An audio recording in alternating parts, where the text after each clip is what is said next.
ብዙ ተማሪዎች ይህንን ማካፈል ይከብዳቸዋል። በሎንግ ዲቪዥን እንዴት እንደማካፍለው ይሄ መጀመሪያ ምንድን ማድረግ የመጀመሪያው ቁጥር ነው ማካፈለው አይደለም። 6 ሲካፈል ለ4 ስንት ነው? አንድ ጊዜ ነው አይደለም። አንድ ጊዜ 4 ነው። ከ6 ላይ 4 2 ነው አይደለም። ሁለት ደግሞ ከ4 ያነሰች ቁጥር ስለሆነች ከዚህ ጋር ቁጥር ጨምርለታለሁ። 4 ለ4 ሳካፍል ስንት ጊዜ ነው? 6 ጊዜ አይደለም። 6 ጊዜ 4 ስንት ነው? 24 ከሁለት ላይ ሁለት በዜሮ ነው። ከአራት አራትም ዜሮ። ቀጥሎ ምን አደርጋለሁ? እችን አንድን አወርዳታለሁ። አንድ ከአራት ያነሰች ቁጥር ነች አይደል? ስለዚህ ምን አደርጋለሁ? እዚህ ጋር ዜሮ ሰጣለሁ። ባርጉ እዚህ ጋር ሁለት ቁጥር በአንድ ጊዜ ማውረድ አይቻልም። 12ን አውርጄ ለአራት ማካፈል አይቻልም። መጀመሪያ አንድን አወርዳለሁ። አንድ ማትካፈል ከሆነ ዜሮ ሰጣለሁ። እዚህ ጋር ይዋት ሁለት ቀንሼ ያገኘኋት ቁጥር ስለሆነች እዚህ ጋር ዜሮ አልሰጠውኝም። ስለዚህ ቀጥታ አራትን አወረድኩኝና 24 ለ4 6 ጊዜ ብዬ 6 ጊዜ 4 24 ነው ያልኩት።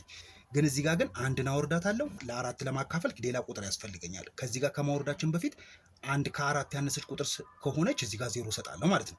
ዘን ቀጥሎ ምን አደርጋለሁ? ሁለትን አወርዳለሁ። 12 ሲካፈል ለ4 ስንት ነው? 3 ጊዜ አይደለም። 3 ጊዜ 4 ስንት ነው? 12 ነው። ዘን ከአንድ ላይ አንድ ዜሮ ነው። ከሁለት ላይ ሁለትም ዜሮ ነው። ቀጥታ ዜሮ እንደዚህ ብቻዋ ስትመጣ ምን ማድረግ ይቻላል? ዜሮ እንደዚህ መስጠት ይቻላል። ዜሮ ሰጣችሁ እችኛዋን ዜሮን ጨርሳታለን ማለት ነው። ከዛ ወደ ቀጣይ እንሄዳለን። ሁለትን እናወርዳለን ማለት ነው። ሁለት ከአራት ያነሰች ቁጥር ስለሆነች ምን አደርጋለሁ? እዚህ ጋር ዜሮ ሰጣለሁ። ስለማትካፈል ወይም ደግሞ ሁለት ከአራት ያነሰች ቁጥር ስለሆነች ነው ዜሮ የሰጠሁት። መልሳችሁ ምን ይሆናል? 160,300 ይሆናል ማለት ነው። የምትቀጥሉ ከሆነ ግን እዚህ ጋር ነጥብ ትሰጡና እዚህ ጋር ዜሮ ታደርጋላችሁ ማለት ነው። 20 ሲካፈል ለ4 ስንት ነው? 5 ጊዜ 5 ጊዜ 4 20።